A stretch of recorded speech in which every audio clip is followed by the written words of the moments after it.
Por favor, les hablaré sobre la posibilidad de modificar la progresión en esclerosis múltiple. Gracias. Muy bien, esta es mi declaración de conflictos de interés. Se ha hablado cada vez más, afortunadamente, y en este evento no es excepción, sobre qué es la esclerosis múltiple progresiva, que clásicamente la hemos conceptualizado como la limitación en la movilidad de las alteraciones de la marcha, porque usamos particularmente el EDSS. Ha cambiado el concepto de cómo se ve o qué experimenta, o la calidad de vida o la funcionalidad de una persona que vive con esclerosis múltiple progresiva, no solamente desde el punto de vista neurológico, sino en la medida que también la sociedad se ha adaptado un poco a las personas que tienen alguna limitación. Sin embargo, nosotros también entendemos que la esclerosis múltiple progresiva, la discapacidad en esclerosis múltiple, comprende muchos otros aspectos como la cognición, los problemas para el control de esfínteres, la fatiga, los trastornos del estado de ánimo, etcétera, ¿no? En el entendimiento mucho más global e integral de lo que sabemos de la esclerosis múltiple. En el fondo de esto está una enfermedad profundamente neurodegenerativa, donde afortunadamente también hay inflamación, y eso sí, como ya se ha mostrado muchas veces y ahora la doctora Villar nos da aún más evidencia, lo estamos pudiendo controlar cada vez mejor. El reto de prevenir y controlar y revertir la neurodegeneración todavía es enorme, y eso es lo que está en el fondo de esta enfermedad crónica. Nosotros clínicamente, más allá del EDSS que nos sirve, pues entendemos la enfermedad en un modelo dinámico, y para eso afortunadamente tenemos términos, conceptos, parámetros, desenlaces, ensayos clínicos que nos dan más claridad de qué estamos haciendo con la progresión, siendo el más aceptado este término de PIRA, progresión independiente de recaídas, que si bien sabíamos que el empeoramiento por recaídas clásicamente ha definido la esclerosis múltiple, ya no es tanto el problema con el que vivimos. La progresión independiente de recaídas pues se refiere evidentemente a personas que han estado sin brotes por 90 días o más y que ahora tienen un empeoramiento, muy seguramente el EDSS o cualquier otro componente que evalúa la funcionalidad y que se sostiene en el tiempo, al menos 30 días, sin haber presentado nuevamente una recaída. Así se tiene que confirmar para decir que un paciente tiene PIRA. Entonces, entendemos que la esclerosis múltiple es una enfermedad crónica, neurodegenerativa, que empeora. Tarde o temprano va a empeorar. Entonces, ante una enfermedad cuya progresión es la regla y el deterioro funcional, ¿qué esperamos del tratamiento de la esclerosis múltiple progresiva?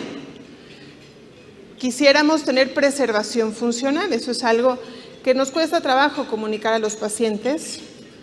En la medida que tengamos atención más temprana y las personas lleguen con menos discapacidad, pues esa preservación es muy loable, pero nos puede llegar alguien con un EDSS más alto. Entender que se puede preservar su funcionalidad en ese EDSS es uno de los paradigmas que han cambiado en los últimos años. No está para nada fuera de tratamiento, pero bueno, vamos a preservar lo que se pueda preservar. E inclusive en personas que tienen un empeoramiento de la discapacidad, la disminución de la velocidad del deterioro es también un desenlace, algo factible de lograr con los tratamientos de la esclerosis múltiple. No es lo mismo llegar a la silla de ruedas a los 35 que a los 58. En los últimos años, sobre todo desde que hay mayor evidencia, estudio, disponibilidad de terapias de alta eficacia, también hemos entendido que la discapacidad puede mejorar. Sin embargo, no siempre es factible observarlo, y menos en una enfermedad con mayor neurodegeneración. Esta diapositiva la compartí en el módulo anterior, pero nos habla de cómo, bueno, sí, empeoran las curvas, pero la velocidad de deterioro no es la misma. Y esto se viene arrastrando desde evidencia que tiene ya más de 30 años de venirse acumulando, donde sabemos que disminuir la velocidad de deterioro es algo valioso en esclerosis múltiple. En ese sentido, afortunadamente, el desarrollo científico ha permitido tener terapias aprobadas en formas progresivas de esclerosis múltiple. Ya veremos si se cambian estas barreras de los fenotipos, pero el día de hoy todavía estamos con estas categorías e indicaciones de tratamiento. Y como ustedes bien saben, es desde 2017 que se contó ya con información que claramente demostraba que un tratamiento, el ocrelizumab, disminuía el riesgo de progresión confirmada de la discapacidad en este fenotipo de la enfermedad que previamente no se había podido modificar con terapias estudiadas en ensayos clínicos bien realizados. La disminución del riesgo de progresión de la discapacidad es una variable interesante, importante, es un concepto que cuesta un poco de trabajo entender, pero bueno, es un desenlace básico para los ensayos clínicos de formas progresivas, pero como ustedes saben, en los últimos años no solamente se han acuñado más términos, sino que es útil para nosotros conceptualizar cosas que sean más fáciles de comunicar a las personas que viven con esclerosis múltiple. Por ejemplo, ¿no?, la proporción de los pacientes que empeoran, que tienen progresión de la discapacidad y actividad. Donde se ven en estas curvas, igual en el seguimiento, que el riesgo de tener esto que se llama no evidencia de progresión y actividad de la enfermedad es menor en los pacientes que recibieron un tratamiento. Sí, caen las curvas, pero claramente hay una diferencia, sobre todo en el seguimiento a mayor plazo. Esto también se ha estudiado con evidencia de vida real. Les presento aquí un estudio interesante con una N muy grande realizado en Italia. Es un estudio evidentemente multicéntrico, me parece que se llama Opportunity este estudio, por el acrónimo de las siglas de los objetivos, donde se incluyeron pacientes que habían participado en el ensayo clínico de esclerosis múltiple primaria progresiva, el estudio oratorio, y pacientes de la vida real con esclerosis múltiple primaria progresiva. En un seguimiento mínimo por 2 años o más, vemos aquí que hay pacientes de más de 5 años de seguimiento. Les presento aquí la proporción de pacientes que tenían un incremento de al menos 1 punto del EDSS y que se sostenía en el tiempo. Y vemos aquí que hay algunas diferencias de las curvas, donde pareciera que los pacientes no de ensayos clínicos de vida real empeoraban un poco menos. Y eso es algo que afortunadamente se replica en muchos de los estudios de vida real. Se hicieron análisis por subgrupos, dividiendo a aquellos pacientes que tenían actividad versus en ausencia de actividad y por edad. Y claramente hay una diferencia muy grande con la edad de las personas, de los pacientes. Eso nos habla no solamente de la edad, si sabemos que el pico de incidencia de esclerosis múltiple ocurre entre los 20 y 40 años, pues son pacientes que tienen una enfermedad de mucho mayor tiempo de evolución, siendo uno de los principales factores relacionados al empeoramiento de la discapacidad. Además, recordemos, son pacientes que en promedio tenían 5 años de tratamiento, pues cuando iniciaron el ocrelizumab, el tratamiento, tarde en su enfermedad, muy seguramente, de tal forma que un porcentaje muy alto de estos pacientes pues tuvo empeoramiento de la discapacidad. En esta tabla se resumen datos basales de distintos ensayos clínicos que han evaluado tratamientos para formas progresivas, particularmente anticuerpos anti-CD20. Ven aquí, les marqué con un cuadrito, los 4 a la derecha son estudios en formas progresivas, primarias progresivas, y el estudio Consonance, que todavía no están publicados los resultados, incluyó pacientes con formas primarias y secundarias progresivas tratados. Es un estudio abierto que los pacientes reciben ocrelizumab. Y vemos aquí pues lo que no nos sorprende para el fenotipo progresivo, EDSS mayores versus los estudios OPERA, también con ocrelizumab, por supuesto, en promedio alrededor de 4.5 de EDSS altos, ¿no?, con una marcha muchísimo más lenta que los pacientes con formas en brotes o formas más tempranas y con un peor desempeño de la prueba de Nine-Hole-Peg Test. Y muy interesante, vemos aquí que son pacientes con baja actividad, como suele verse en esclerosis múltiple primaria progresiva, pero inclusive en Consonance. Y esto medido por brotes, y abajo en la resonancia magnética, que como nos explicaba el doctor Ontaneda, es muy frecuente tener actividad inflamatoria.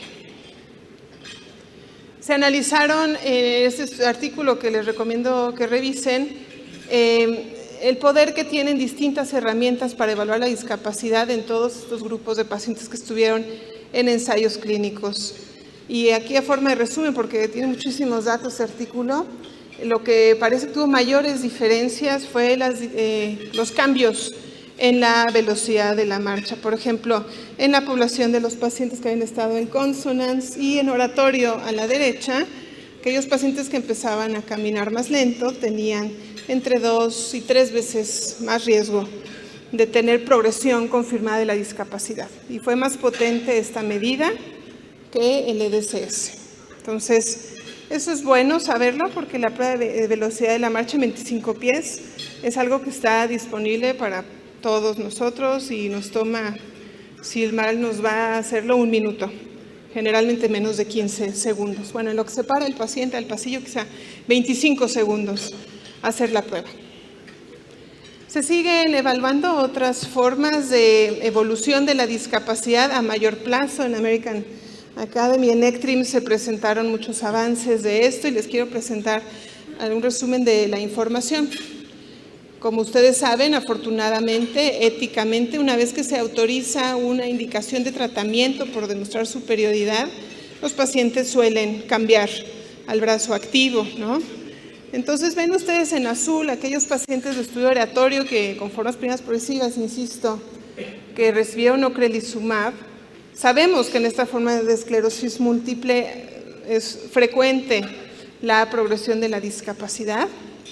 Y aquellos pacientes que inicialmente estuvieron en el grupo placebo, posteriormente cambiaron a ocrelizumab y desgraciadamente nunca alcanzan a los pacientes que tuvieron ocrelizumab desde el inicio. Eso es algo que se ha replicado en muchos de los ensayos clínicos. En ópera, por ejemplo, los pacientes que cambian de interferón beta a ocrelizumab, en muchos desenlaces siempre tienen una desventaja, o una hipótesis o un argumento más bien, que confirma la hipótesis, ahora regla, recomendación del beneficio de tratamiento temprano. Pero vean qué interesante que esto también incluye terapias de alta eficacia, una terapia de alta eficacia como ocrelizumab, una forma primaria progresiva. A 11 años de seguimiento, cerca del casi el 20% de los pacientes que iniciaron ocrelizumab se mantienen libres de progresión de la discapacidad, que insistimos aquí son realidades muy diferentes de los pacientes con formas con brotes. En estas gráficas, a la izquierda ópera, a la derecha oratorio, vean, se ve cómo se comporta el riesgo de progresión de la discapacidad en un seguimiento muy prolongado, a 11 años, donde hay con las estimaciones de riesgo, lo ven en el cuadrito de abajo, se calculó que por una forma primaria progresiva que se mantiene bajo tratamiento puede permanecer hasta 8 años libre de progresión de la discapacidad. Nada que ver con las formas recurrentes, donde hasta 34 años libres de progresión de la discapacidad, según esas estimaciones de riesgo en el seguimiento longitudinal. Pero son, insisto, diferentes realidades.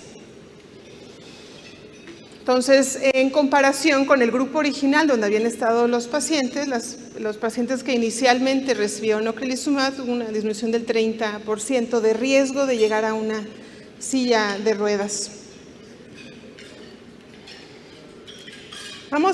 Voy a tratar de asentar esto en un ejemplo que a mí me ha costado trabajo. Al final me encantaría oír sus opiniones. Este es un hombre de 38 años. Yo lo conocí hace muy poco, tiene un EDSS de 8, está parapléjico, con espasticidad e incontinencia urinaria. Por historia, sé que empezó en 2008, ahí empezó a buscar atención por paraparesia, bueno, por lo que él narra, intolerancia al ejercicio, claudicación cuando jugaba fútbol. Entonces, estimo un EDSS pues no menor a 3, muy probablemente. Este paciente pues claramente ha empeorado. Y entonces, como buen paciente con primaria progresiva, tiene mucha afección medular, es de hecho el fenotipo clínico, una mielopatía crónica progresiva, con atrofia medular, y hay que buscarle mucho para ver cambios en la resonancia de cráneo. Tiene 2 lesiones yuxtacorticales mínimas en la resonancia más vieja que yo pude revisar. Clásico paciente con forma primaria progresiva. Entonces, bueno, ¿cómo le ha ido a este paciente? Ha progresado en promedio en todo este tiempo, 17 años, mucho, aunque por historia natural, pues no parece una forma agresiva, así se comporta la esclerosis múltiple primaria progresiva. Y la pregunta más importante que me dice, este paciente sería candidato a iniciar tratamiento. ¿Cómo le vendo, lo convenzo de iniciar tratamiento y cómo lo vamos a seguir? Hay que tomar en cuenta su edad, tiene solamente 38 años, pero su EDSS es muy alto. Como ustedes saben, pues se entiende ahora, no solamente por la mejoría en la civilización de una ciudad donde se puede tener mejor acceso a pesar de no caminar, no solamente por eso. En la fisiopatología de la esclerosis múltiple se entiende que la función de miembros superiores y en un paciente prácticamente sin carga lesional en el cerebro, con buen funcionamiento cognitivo, eso puede ser una cosa a preservar o es una cosa a preservar muy, muy loable, ¿no? Pero ¿cuál es la expectativa? No vamos a regresar a que camine, ni menos jugar fútbol. Es difícil tener estas conversaciones, pero la buena noticia es que entendiendo estos conceptos nuevos podría beneficiarse el tratamiento y eso afortunadamente también ya se está evaluando en ensayos clínicos con excelente metodología. El estudio OHAND está todavía en análisis, todavía no tenemos los resultados, que ha permitido, por ejemplo, incluir pacientes con EDSS hasta 8 y enfermedad hasta 20 años de evolución. Los desenlaces son muy distintos a lo tradicional. Aquí nuevamente se ve la progresión de la discapacidad, se registrará pues versus la historia natural o en general cómo se están comportando, un estudio abierto y por supuesto datos de actividad. Estos conceptos de ausencia de actividad y progresión nos hacen mucho sentido en las formas recurrentes de RR de esclerosis múltiple, más allá del NEDA, les decimos, ¿no? No solo es el EDSS, sino muchas otras variables. También los podemos aplicar a las formas progresivas.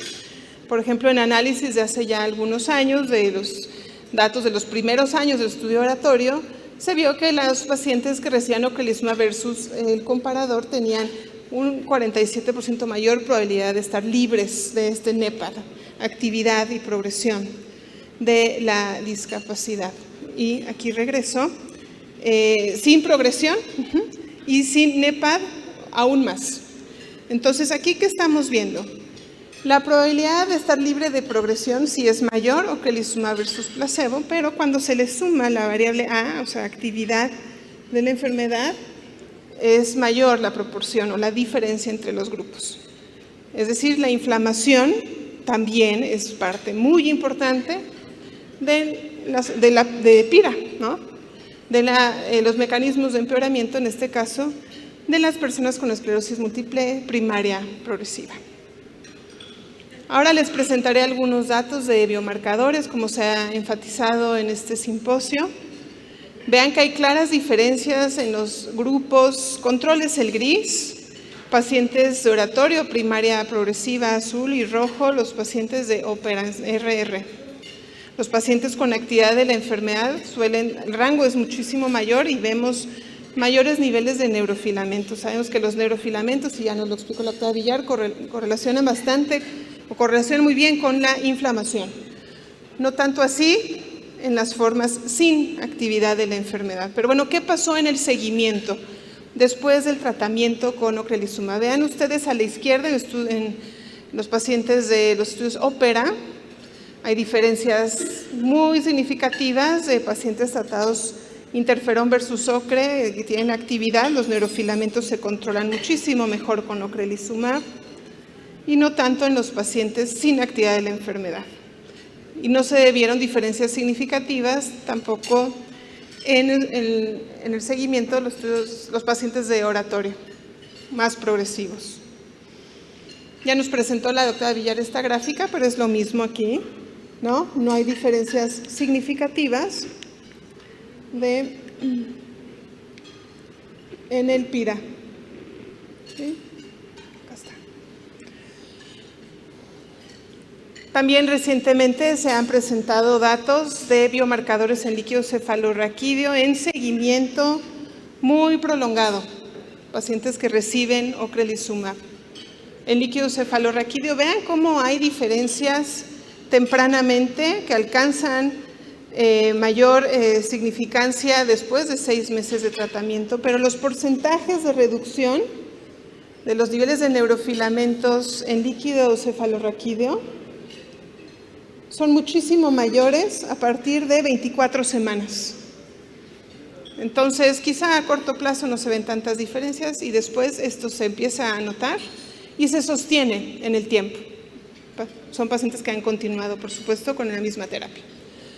Entonces, regresando a este pobre paciente que apenas inició tratamiento, finales del año pasado, tenía neurofilamentos altos y me asusté un poco ahora en marzo que siguen altos los neurofilamentos.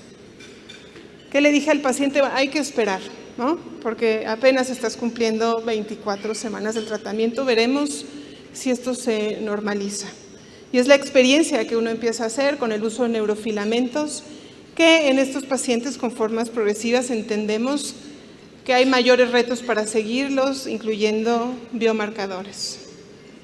Entonces, bueno, espero que esta información nos sea útil para ir poniendo un poco de orden o comprensión, lógica y planes de cómo abordar estas etapas más complejas de la esclerosis múltiple.